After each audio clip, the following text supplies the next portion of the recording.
মেধাকে নিয়ে স্কুলে বের হবো, ঠিক সেই মুহূর্তে বান্ধবীরা এসে হাজির।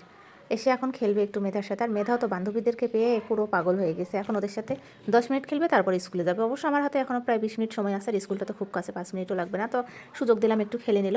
তারপরেই হচ্ছে ওকে স্কুলে আমি দিয়ে এসে, বড় ওর মেয়ের জ্বর, আজকে স্কুলে যেতে পারেনি।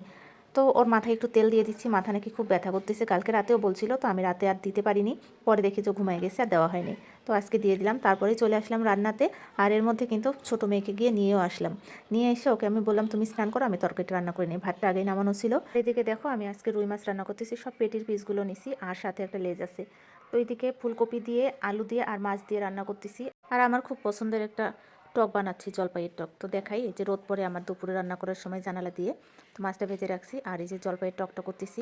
আর কালকের কিছু শাকের তরকারি আছে।